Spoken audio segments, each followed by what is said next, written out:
Hammaga salom. Bu yana men. Mening bir ajoyib muxlischam bor, jajjigina. Uning ko'pgina savollarini e'tiborsiz qoldiryapman. Shuning uchun bugun yana qaror qildim. Aslida o'zi video olishga vaqtim yo'q, shu kunlarda payqagan bo'lsalaring. Chunki qizlarim uyda. Bolalar uyda bo'lgandan keyin har narsaga vaqt ajrata olmaysiz. Xullas, jang bo'lmang bolalarim kichkina. Xullas maqsadga o'tamiz. Savol shunday bo'lganki, soch o'stirish borasida chayni soda yordam beradimi? Albatta, chayni soda yordam bermaydi. Chayni sodani biz mana bu keraksiz tuklarni yo'q qilishda foydalanamiz. Bizga kerak bo'ladi bugun men sizlarga enam o'rgatgan tabiiy va qadimiy usulni sizlar bilan bo'lishmoqchiman. Kimgadir yoqsa like, yoqmasa dislike o'tkazib boring. Xafa bo'lmayman. Demak, tayyorlanamiz. Bizga kerak bo'ladi qaynoq suv, men o'sha qaynatdim. Sizlar vaqtingiz olmaslik uchun va bizga qora choy xohlagan, mana bunday kilovoymi, mana bunday pachkavami, farqi yo'q. Va kofe. Bu kakao va kofe. Yana chesnok. Va bizga qizil piyoz. Lavlagi po'chog'i. Hozir bular hammasini yana qolaversa bizga lavr yaproqlari kerak bo'ladi. Bularni hozir hammasini solamiz va imkon qadar 7-8 minut krepka qopqog'ini yopib qaynatib olamiz va dimlab qo'yamiz. Vaqtingizni olmayman, pauza qilaman. Qizil piyoz. Buni biz shunchaki qarchimaymiz. Asobini mana bu po'chog'i bizga foydali. Mana shunday bo'laklarga bo'lib, ko'ryaptimi? Bo'laklarga bo'lib solamiz. Miqdorini o'zingiz hal qilasiz. Xohlang 1 kosa qilib oling, xohlang 200 gram bir marta ishlatishga yetadigan qilib tayyorlab oling. Qizil piyoz, lavlagi yuvib oldik, hozir menda xolodilnikda turgan edi. Po'chog'ini solamiz.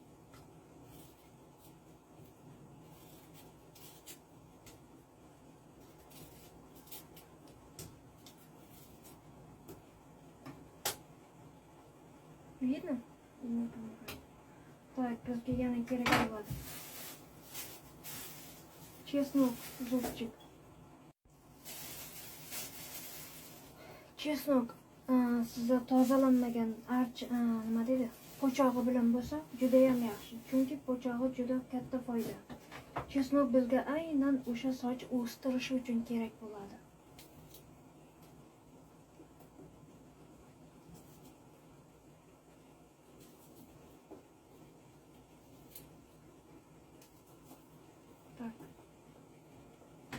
Üçüncü piyazımız koptu.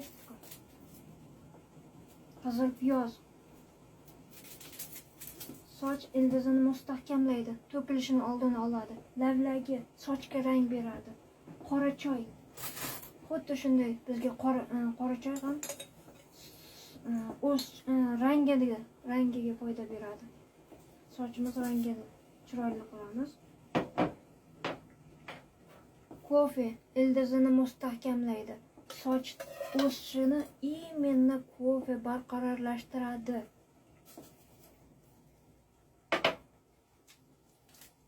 Kakao bizni sochimizni mustahkamligini, sochimizni jilosini va unga именно kerak bo'ladigan ozuqa. Xuddi sizga yegulik ozuqa, kuch-quvvat bergandek, kakao sochimiz uchun ozuqa beradi. Jalqa bo'lmasa mana gorka to'ldirib solishingiz mumkin. Hech qanday zararli, qo'rqinchli joyi yo'q. Bu har bir nima deydi, mahsulotimiz tabiiy. Qo'rqmasdan foydalanishingiz mumkin.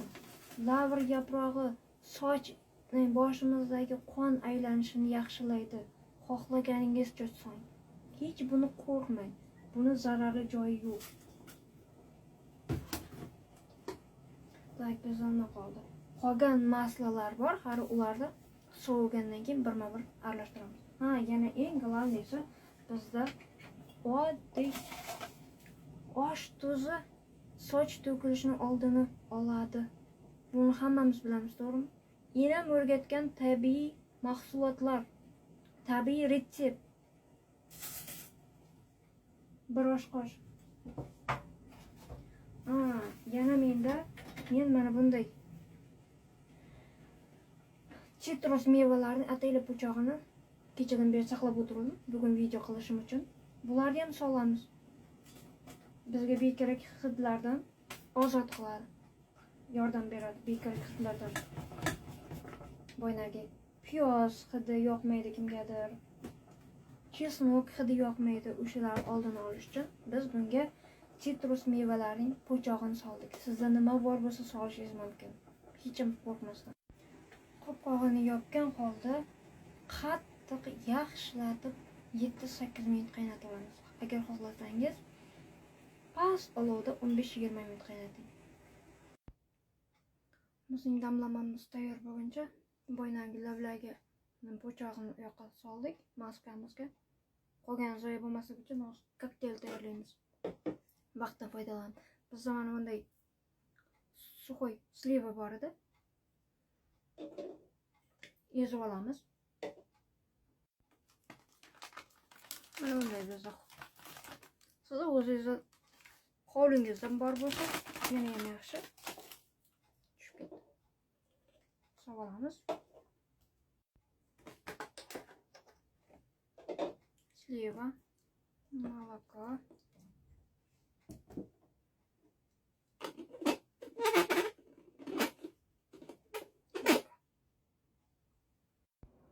Damlamamizni sitkadan o'tkazib olamiz.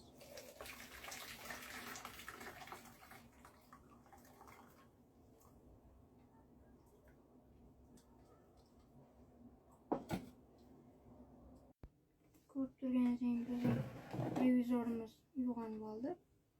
Videomiz oxirigacha yetmasin. Mana bu damlamamizni sizdirib oldik. Endi bizga kerak bo'ladi. Uyingizda qanaqa yog' bor? Hammasidan soling. Kastorovый.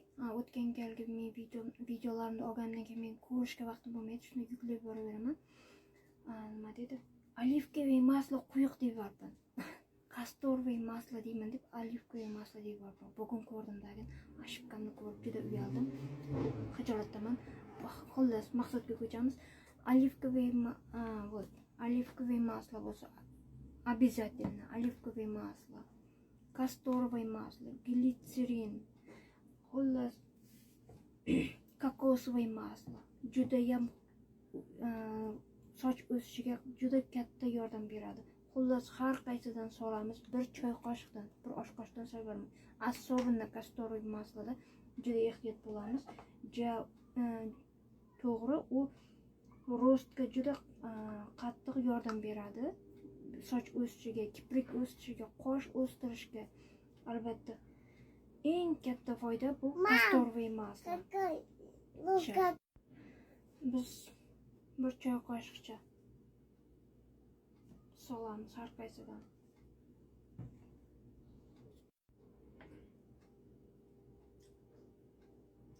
Men qizlar mana shu qizim sochi tepakal edi. Men buning uchun ataylab shampun olganman juda qimmatga. U tarkibida o'sha 5 ta yog' bo'lganligi uchun. Koreyada juda mashhur shampun. Uy sharoitida mana shunday 5 ta yog'dan foydalanib siz o'zingizga shampun yoki yuvish vositasini tayyorlab olsangiz bo'ladi. Va biz bunga обязательно asal qo'shamiz. Sochingiz jilosi uchun, mayinligi uchun. 1 osh qoshiq solsangiz ham zarar qilmaydi. Va menda bilasizlarmi, Xitoy tabobatidan o'rgangan anaqam. Bu ichida qorayib ketgan narsa banan. Bananni mana bu оливковое masloga bo'ktirib 2 hafta qorong'u joyda saqladim. Endi biz buning yog'ini yara chaqalarga surtishimiz mumkin. Ya'ni biror bir joyingiz urib oldingiz, lat yedingiz, o'shanga ham foydasi bo'ladi. Yoki biror bir joyingiz kesib oldingiz, bu yaraga aylanib ketdi yoki boshqa bir sabab yara paydo bo'ldi-da, o'shalarga hamma narsaga foydasi katta. Soch o'stirishga, yuzingizni dog'ini ketkazishga. xullas ozgina o'zgarish bo'lib qoldi. Negadir video uzilib qoldi. Xullas davom etamiz. Banan po'chog'ini olasiz. Ustiga olivko'y maslo, banan botguncha, o'sha banan po'choqlar botguncha maslo qo'yasiz va именно shisha idish bo'lishi shart va qopqog'ini yopib xolodilnikka emas, biror bir salqin joy, nima deydi? Salqin qorong'i shkafga emas, именно bir ko'pliroq joyga, alohida joyga olib qo'yasiz 2 hafta. Bu yana takrorlab o'taman. Sizga kerak bo'ladi. Da.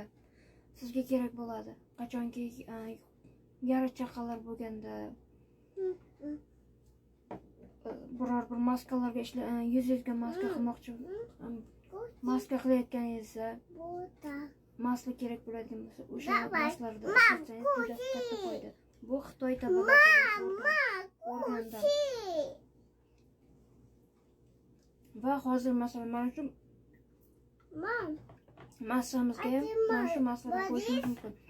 Keyin bu banan bilan qoldirmaysiz albatta. Buni sizib olasiz. Shisha idishda saqlashingiz shart.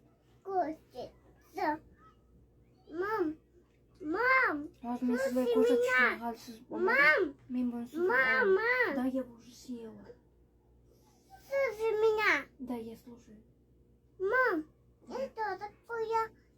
Мам, это Bundan masalan bir choy qoshiq solishimiz mumkin. Xullas bu massani aralashtirib oldik. Ayni damda men dastur uchun sizlarga sochimni yuvib ko'rsatishga vaqtim bo'lmaydi albatta. Xuddi mana shu massani xohlasangiz pulverizorga solib, xohlasangiz mana bunday idishlarga solib olib, Yulyada. Da.